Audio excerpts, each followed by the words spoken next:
নমস্কার।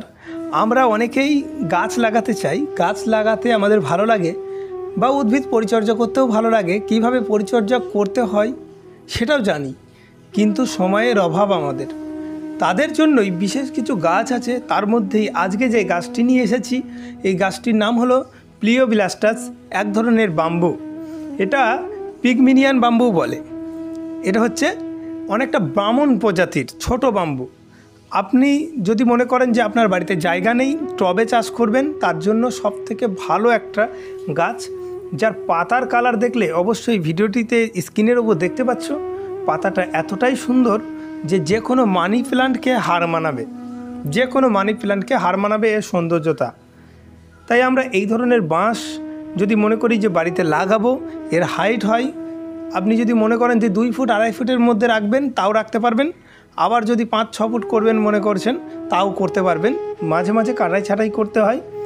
সাধারণত রোগবাগের আমাদের সবথেকে বেশি ভয় লাগে, কিন্তু এই গাছগুলিতে রোগবাগ লাগে না বললেই চলে।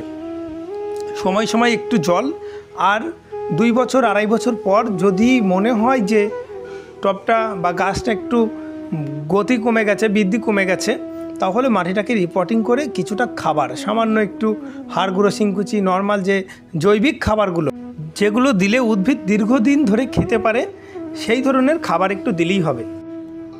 এই চারা নিতে চাইলে আপনি যে কোনো নার্সারিতে গিয়ে গাছের নাম বলবেন, বেছে বেছে একটা সুন্দর চারা নিয়ে এসে বা 2টো চারা নিয়ে এসে আপনার যেরকমভাবে লাগানোর ক্যাপাসিটি আছে অবশ্যই বাড়িতে লাগিয়ে দিন। তবে জোড়া জোড়া লাগালে ভালো হয়। আপনি যদি কোনো জায়গায় সাজাবেন মনে করছেন তাহলে সেটা দিতে পারবেন। যে কোনো একটা অনুষ্ঠান হচ্ছে, আপনি একটা গেট তৈরি হলো, আপনি যদি মনে করছেন যে গেটের 2 পাশে 2টি গাছ দেবো, এইরকম একটা গাছ দিলে কিন্তু অসাধারণ লাগবে। তাহলে এইরকম 2টো টবে আপনি 2টো গাছ তৈরি অবশ্যই করতে পারেন, যার পরিচর্যা একদম নেই বললেই চলে। আপনি যদি একে সপ্তাহে 1 দিন দেখেন তাহলেও কিন্তু এ খুব ভালোভাবে বৃদ্ধি পাবে এবং খুব ভালোভাবে জীবনযাপন করতে পারবে। এছাড়াও আপনি যদি মনে করেন যে এটাকে আপনি বাইরে রোদ্দুরে রাখবেন তাও থাকবে, ইনডোরে রাখলে হালকা রোদ্দুর পড়লে তাও থাকবে। জল খুব কম খায়, এতে জলের পরিমাণ কম দেবেন। আর এই গাছ কিন্তু আস্তে আস্তে বংশ বিস্তার করে, মানে আপনি টবে দিলে টব কিন্তু পরবর্তীকালে বড় বড় টবে চেঞ্জ করতে থাকতে হবে, না হলে এর ঝাড়টাকে কেটে ছোট করতে হবে।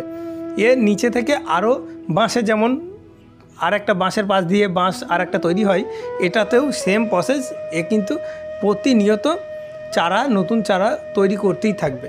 তার মানে আপনি যদি মনে করেন যে একটা নিয়ে আসবেন বা 2টো নিয়ে আসবেন, সেখান থেকে আপনি অনেক চারা তৈরি করতে পারবেন পরবর্তীকালে।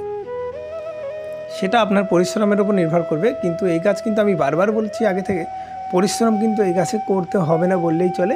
তাহলে আজকেই এরকম একটা গাছ নিয়ে এসে আপনি কিন্তু লাগিয়ে দিন।